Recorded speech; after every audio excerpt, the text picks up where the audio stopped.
και καλώς ήρθατε σε ένα ακόμα βίντεο του Γατόσπιτου. Για όσους δεν με ξέρουν, είμαι η Αθηνά και έχω υπό την προστασία μου περίπου 40 γάτες. Είμαι εδώ για να σας μεταφέρω όλα αυτά τα όμορφα πράγματα που με έχουν μάθει τόσα χρόνια. Και αν είστε καινούργοι, σήμερα έχετε πετύχει στη σειρά Οι Γάτες του Cat House, όπου γνωρίζουμε κάθε μήνα από μία γατούλα εδώ στο Γατόσπιτο. Αυτό το βίντεο ήταν από τα πρώτα που ήθελα να κάνω για αυτή τη σειρά και είναι πάρα πολύ σημαντικό γιατί σήμερα θα γνωρίσετε την πρώτη μου γάτα. Ναι, καλά το ακούσατε, θα δείτε τη γάτα που με έκανε επίσημα γατομαμά. Και δεν είναι άλλη από την Τσίκα. Αυτό το γατί εδώ που βλέπετε ήταν το πρώτο γατί που πήρα ποτέ. Δεν ξέρω αν θα κάτσει, είναι και λίγο περίεργη, δεν θα κάτσει. Δεν πειράζει, θα σας μιλήσω εγώ για αυτήν και ας μην είναι εδώ. Θα σας κάνω λίγο backstory, πώς απέκτησα την Τσίκα και πώς με έκανε γατομαμά. Τα έχω πει όλα αυτά στο story time, οπότε όσοι τα έχετε δει και τα έχετε ακούσει μπορείτε να κάνετε skip αυτό το part. Εγώ λοιπόν μεγάλωσα με σκύλους μέχρι που γνώρισα τον Παναγιώτη. Ο Παναγιώτης είχε μία γατούλα, την Χιονάτη. Η Χιονάτη ήταν ένα υπέροχο πλάσμα, πάρα πολύ ήρεμη, πολύ χαβιάρα, αλλά ταυτόχρονα και πολύ παιχνιδιάρα. Ήταν λοιπόν η πρώτη επαφή που είχα με γάτα. Όταν είδα τη σχέση του Παναγιώτη με τη Χιονάτη, φυσικά το ζήλεψα και είπα: θέλω κι εγώ. Αφού λοιπόν τον έπρεξα τον άνθρωπο, θέλω γάτα και θέλω γάτα, κάποια στιγμή στα γενέθλιά μου το 2015 μου παρουσίασε αυτό το πλάσμα. Η Τσίκα ήταν μαζί με τα αδερφάκια της στο δρόμο, έτσι ο Παναγιώτης αποφάσισε να την υιοθετήσει και να μου την κάνει δώρο σε εισαγωγικά. Έτσι επίσημα έγινα γατομαμά. Όπως καταλαβαίνετε, επειδή εγώ δεν είχα καμία ιδέα από γάτες, αλλιώς περίμενα αυτή τη σχέση που θα έχω με την Τσίκα και αλλιώς τελικά βγήκε. Τι εννοώ? Εγώ περίμενα ότι θα έχω μία τριχόμπαλα μες στο σπίτι και θα είμαι αγκαλιά όλη μέρα, αλλά η Τσίκα ήθελε πάρα πολλά παιχνίδια. Και αυτό φυσικά γιατί ήταν 4 με 5 μηνών όταν την πρωτοπήραμε.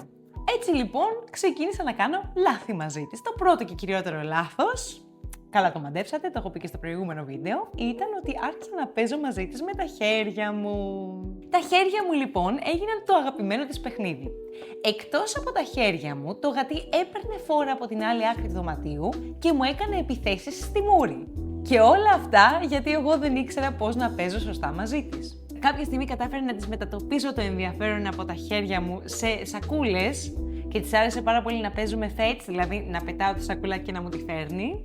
Να μην σας τα πολυλογώ, εγώ έγινα το αγαπημένο της παιχνίδι και ο Παναγιώτης ο αγαπημένος της άνθρωπος για αγκαλιές. Οπότε, όπως καταλαβαίνετε, ήμουν λίγο απογοητευμένη σε εισαγωγικά με τη σχέση που είχα χτίσει με την Τσίκα. Παρένθεση εδώ, το γατί αυτό είχε αλλάξει πάρα πολλά ονόματα, γιατί ακριβώς επειδή ήταν παιχνιδιάρικο, στην αρχή το λέγαμε Κράκεν. Φυσικά πέρασε μια φάση που την λέγαμε Μπιζού, γιατί πραγματικά ήταν πάρα πολύ όμορφη και της τέριαζε.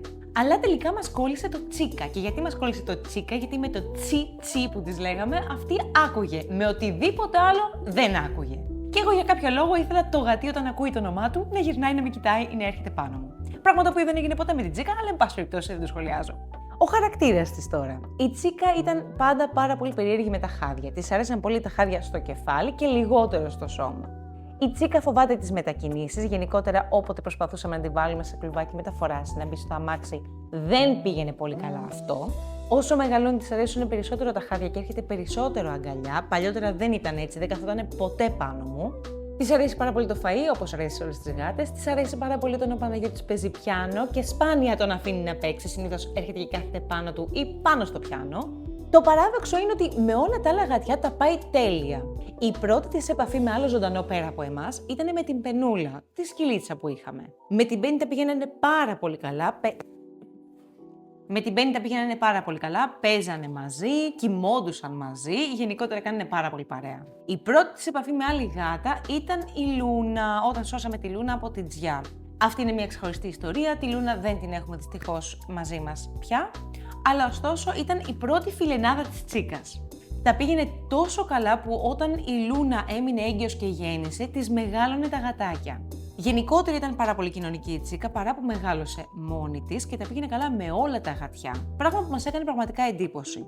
Ο παράξενος χαρακτήρας της παρόλα αυτά και κάποιες συμπεριφορές εξηγούνται από το γεγονός ότι έφυγε νωρίς σχετικά από τη μαμά της και τα αδερφάκια της.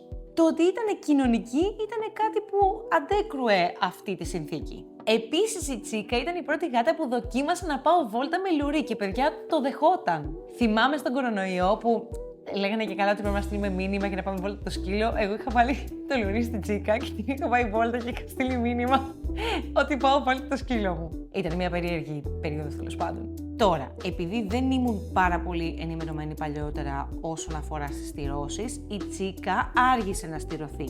Αυτό σημαίνει ότι για πάρα πολύ καιρό παλεύαμε να καθαρίσουμε τα ούρα της από τον καναπέ. Μία συμπεριφορά η οποία νομίζαμε ότι είναι απλά παραξενιά. Όπως καταλάβαμε όμως μετά, αφού στηρώθηκε, 5 χρονών ήταν όταν τη στηρώσαμε, καταλάβαμε ότι αυτή η συμπεριφορά ήταν λόγω του μαρκαρίσματος. Εκτός από όλα τα άλλα, το τσιτσικουλάκι μου αντιμετώπιζε και κάποια θέματα υγείας. Συγκεκριμένα αντιμετώπιζε θέματα με το αναπνευστικό της.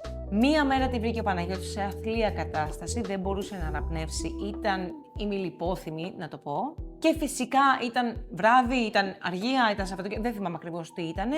Έψαχνε να βρει κτηνιάτρους και εφημερεύοντα και την έτρεχε να την κάνουν καλά, εν πάση περιπτώσει.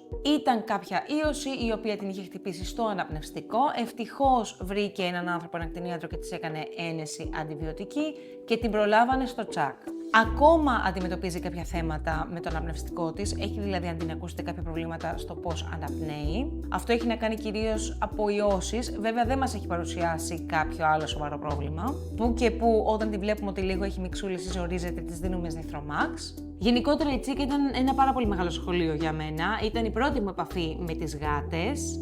Το κυριότερο που κατάλαβα είναι ότι όταν υιοθετείς μία γάτα δεν ξέρεις πραγματικά τι θα περιμένεις, δεν είναι δηλαδή ακριβώς όπως τη μάθεις. Έχει να κάνει με το χαρακτήρα της και την προσωπικότητά της, κάτι το οποίο δεν το ήξερα παλιότερα. Μπορεί να έκανα πάρα πολλά λάθη με την Τσίκα, αλλά έχει μεγαλώσει και η σχέση μας είναι πάρα πολύ καλή. Είναι αισίως 11 χρονών. Είναι μια κούκλα, έχει μεγαλώσει εδώ μαζί μας, την έχω πάρει στο παντρικό μου, έχει ζήσει πάρα πολλές φάσεις της ζωής μας.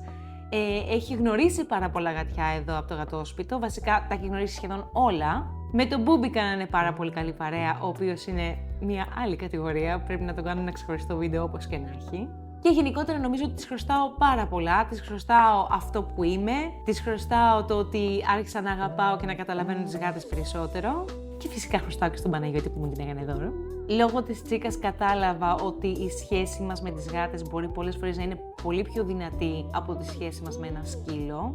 Ένα πολύ χαρακτηριστικό παράδειγμα είναι ότι όταν αναγκάστηκα να λείπω για αρκετούς μήνες λόγω δουλειάς, η Τσίκα ήταν πάρα πολύ στενοχωρημένη, πράγμα το οποίο δεν το περίμενα και ερχόταν σε αντίθεση με το δυναμικό χαρακτήρα που παρουσίαζε και είχε. Μάλιστα μου έστελνε βίντεο ο Παναγιώτης που μάζευε τα παιχνιδάκια της και τα πήγαινε έξω από το υπνοδωμάτιο, νομίζοντας ότι είμαι μέσα και θα βγω να παίξω μαζί της. Αυτό ήταν κάτι το οποίο πραγματικά με σόκαρε και μου έμαθε ότι οι γάτες πραγματικά νιώθουν πάρα πολύ βαθιά και νομίζω ότι από τότε ξεκίνησα να τις αντιμετωπίζω με έναν τελείως διαφορετικό τρόπο. Έλα να σε δούνε λίγο. Έλα να σε δούνε λιγάκι. Να το. Το τσίρκολι, το τσιτσικουλινί, το τσιτσικουλινί. Έλα εδώ να σου κάνω το λαιμό σου. Έλα εδώ να σου κάνω το λαιμό σου. Ναι, για σένα λέω σήμερα. Θα τους πεις ένα γεια που λένε τι όμορφη που είσαι. Αυτά για την Τσικουλίνα σήμερα, γνωρίσατε και την πρώτη μου γάτα. Μην ξεχάσετε όπως πάντα να κάνετε like σε αυτό το βίντεο και φυσικά να κάνετε εγγραφή στο κανάλι για να μεγαλώσουμε αυτή την όμορφη γατοοικογένεια που έχουμε δημιουργήσει. Πατήστε το καμπανάκι για τις ειδοποιήσεις για να μην χάνετε τα καινούργια βίντεο που ανεβαίνουν κάθε Κυριακή και μοιραστείτε αυτό το βίντεο με τους φίλους σας. Μέχρι την επόμενη Κυριακή, πολύ αγάπη και πολλά φιλιά σε εσάς και τις γατούλες σας. Bye!